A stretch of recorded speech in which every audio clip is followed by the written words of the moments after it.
Okay, good morning, everyone. How are you today? Let's start our meeting for the day. Assalamualaikum warahmatullahi wabarakatuh. So let me share the material for today. It's about Internet of Things. Have you ever heard the term? So I bet you've ever heard about Internet of Things because you belong to Informatics engineering.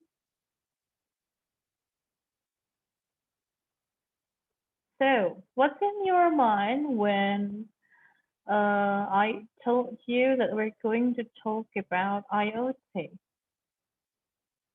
So there are some pictures here, if you can see it. So there is a water system for some plants, and it is powered by the solar power. Okay. And then there are some keywords that you can also relate when you learn about Internet of Things. The first is embedded software and machine to machines, and there are also smart city, smart home, and smart devices. So there is a video that I can play you to enlighten you about IoT even more. Imagine you're at work and realize that you might not have turned off the air conditioner while leaving your house.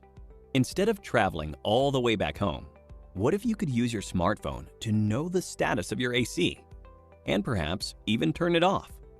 Wouldn't that be amazing? Well, yes. And this can be achieved with the help of the Internet of Things. Until recently, access to the internet was limited via devices like the desktop, tablet, or smartphone. But now, with IoT, practically all appliances can be connected to the internet and monitored remotely. IoT is shaping the way we live our lives. It helps us get a better insight into the working of things around us. So, what exactly is the Internet of Things? IoT is a system of interrelated devices connected to the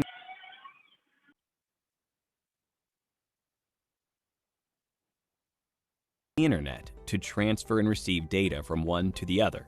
A smart home is the best example of IoT. Home appliances like the AC, doorbell, thermostats, smoke detectors, water heaters, and security alarms can be interconnected to share data with the user over a mobile application. The user can now get detailed insight into the working of the devices around him. Think about it. Until recently, the internet helped people connect and interact with each other. But now, inanimate objects or things have the ability to sense the surroundings, to interact and collaborate with one another. For example, in the morning when your alarm goes off, the IoT system can open the window blinds, turn on the coffee pot for you, and even turn on the water heater. Although all of this is fascinating, there's a lot that goes on in the background to ensure seamless functioning. From effective communication between devices to accurate processing of the data received, a lot of components are involved. In the context of IoT devices, hardware can be classified into general devices and sensing devices. The general devices are the main components of the data hub and information exchange. They are connected either by wired or wireless interfaces. Home appliances are a classic example of such devices. The sensing devices, on the other hand, include sensors and actuators. They measure the temperature, humidity, light intensity, and other parameters. These IoT devices are connected to the network with the help of gateways. These gateways, or processing nodes, process the information collected from the sensors and transfer it to the cloud. The cloud acts as both the storage and processing unit. Actions are performed on the collected data for further learning and inferences. Wired and wireless interfaces like Wi-Fi, Bluetooth, Zigbee, GSMs, and so on are used to provide connectivity. To ensure its ubiquity, applications need to support a diverse set of devices and communication protocols, from tiny sensors capable of sensing and reporting the desired factor, to powerful back-end servers that are utilized for data analysis and knowledge extraction. To help you understand its working, let's take a simple scenario. Let's suppose you want to water your garden every time the moisture level in the soil drops. Instead of doing it manually, you could automate it using IoT. The sensors and actuators installed gauge the soil for its moisture. This information is sent to the IoT gateway with the help of communication protocols like MQTT or HTTP. The gateway significantly aggregates data and feeds it to the cloud with the help of Wi-Fi LAN. Once the moisture level drops, the system is immediately triggered and the sprinklers are turned on. However, with the information stored in the cloud, a detailed analysis like the time of the day the sprinkler was turned on, the rate at which the moisture in the soil reduces, and so on, can be done, and the report could be sent over to you on your smartphone over an app. With the improved response, monitoring, and analytical capabilities, IoT is being adopted in almost all industries and domains, opening doors to endless applications. Today, IoT is being used extensively to lessen the burden on humans. To name a few, IoT is deployed for smart homes, wearables, watches and bracelets, smart cars, smart farming, smart retail, smart grids, smart city, and smart healthcare. With such a wide spectrum of applications, the future of IT looks more promising than ever before. In 2018, there were about 23 billion connected devices, which was more than double the world population. According to experts, there will be over 80 billion devices by 2025. IoT is a vision to connect all devices with the power of the internet, always learning and always growing. Now that you have a picture of what IoT is, here's a simple question for you. Which of the following technologies is not used as an interface for a network? 1. Wi-Fi. 2. Ethernet. 3. Zigbee. 4. VPN. Give it a thought and leave your answers in the comment section below. 3 lucky winners will receive Amazon gift vouchers. The integration of IoT with other technologies like cloud computing, machine learning, and artificial intelligence is paving the way for many new and exciting innovations. And that is the Internet of Things for you in short. If you enjoyed this video, a thumbs up would be really appreciated. Don't forget to subscribe to the Simply Learn channel and hit the bell icon to never miss an update on the latest trending technologies.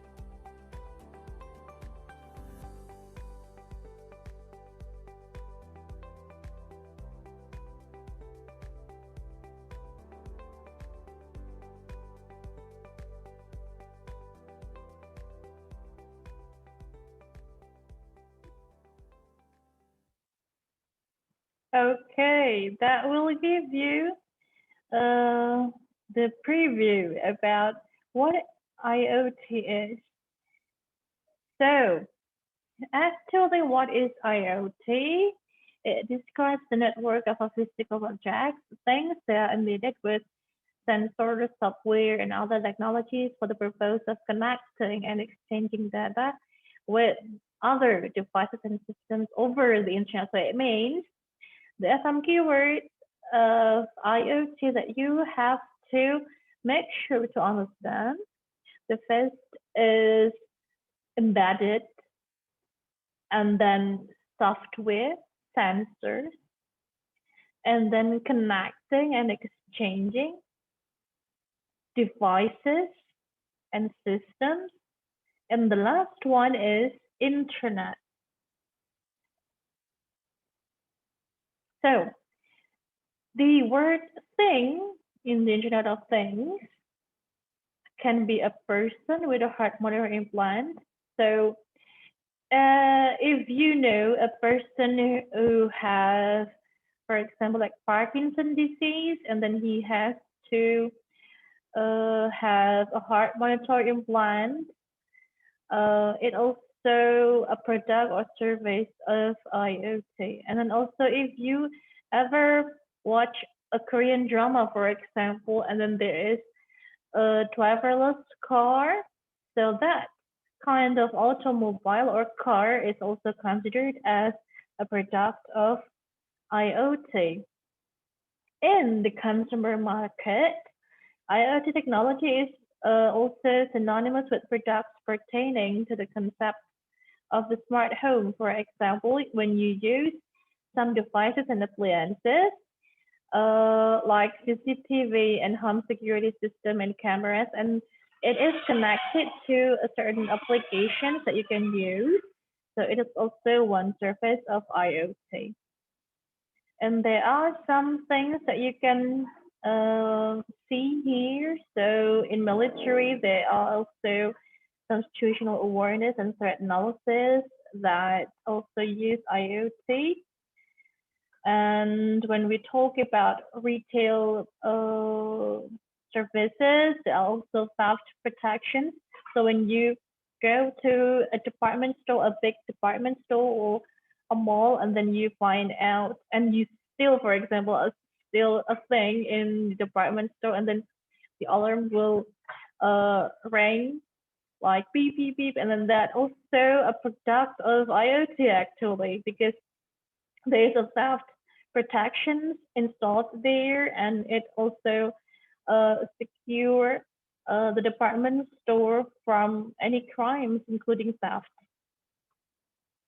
Okay, so enough with the preview about IoT, and then we're going to talk about the grammar that we're going to use in this material. So there are two that we're going to talk in this material. The first is negative in simple present tense, and also the other one is argumentative essay. So for the first one, about don'ts and doesn't in English, the example is you speak English, and that is actually an affirmative or positive sentence. But if you turn it into a negative one, you say you don't speak English. You cannot say it, I know speak English. It is because it is not correct or incorrect. But as I told you before, when you speak out, you don't really have to use grammar or structure. So it is, it is okay when you use it when you speak, but it is not going to be allowed when you use it in writing assignments, because during writing you have to use a proper grammar and structure.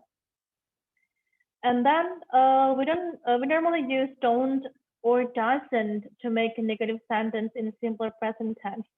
And we use doesn't when the subject or he, she, or it. For example, he speaks Spanish. He doesn't speak Spanish. And then there is a letter S at the end of verb, because if it is a third person, it has to be with S. But it disappears in the negative sentence. So you don't use as in the end of the verb if it is a negative statement. For example, he doesn't speak Spanish, so there is no as there. And then don't or doesn't is the base form of the infinitive. So the infinitive is the verb before it is changed. For example, like to go, to need, to speak, and to live. We know they are in the infinitive form because of the to. So the to here is something that we recognize when there is an infinitive one. And the example is, for example, he speaks Spanish. He doesn't speak Spanish, and there is no S at the end of the speak. So there is no to as well, because don't or doesn't also cannot be used when there is an infinitive verb. Okay. Okay, so let's move to the second structure that we're going to talk about during this meeting. So the second structure is argumentative essay. It is actually a type of essay that presents arguments or opinions about both sides of an issue. So it can be pro and contrast as well. The opinion has to be equally balanced, or it also can be one-sided or biased, but sometimes it has to be presented more forcefully than the other. And it all depends on the author or the writer. So which side he supports the most. For example, if I ask you to state your opinion about emotion or something or a problem, and then you have to give your you have to express your mind about whether you agree or disagree with the motion. So it is all argumentative essay.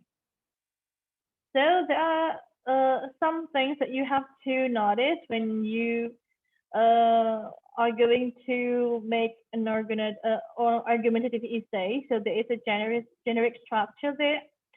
It is consists of introduction. The introductions will contain background information and also the thesis statements. The body, there are three body of paragraphs. It doesn't have to be three body, but it can also be one or two paragraphs.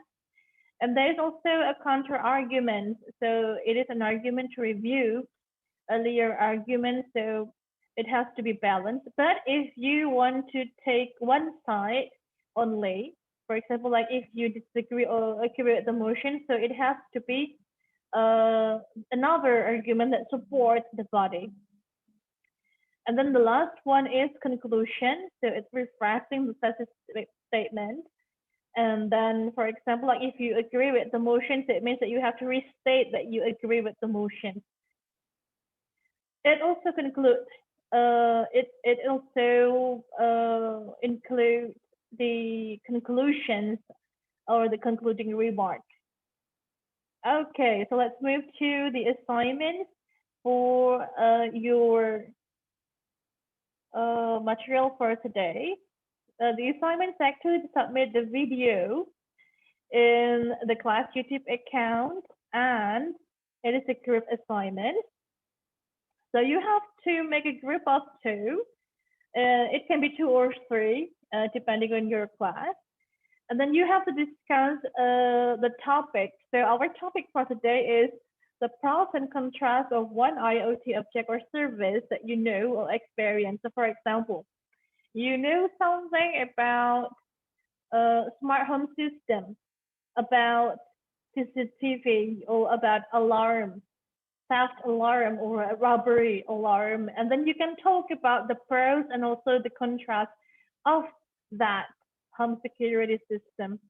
Or if you want to talk about, for example, about smart devices and you are going to talk about Bluetooth printer, you can also state your opinion or express your mind about the pros and the contrast, the advantage and disadvantage of that Bluetooth printer. And then to make sure that each of the group has different IoT objects and devices. So it means that you have to discuss it within your class.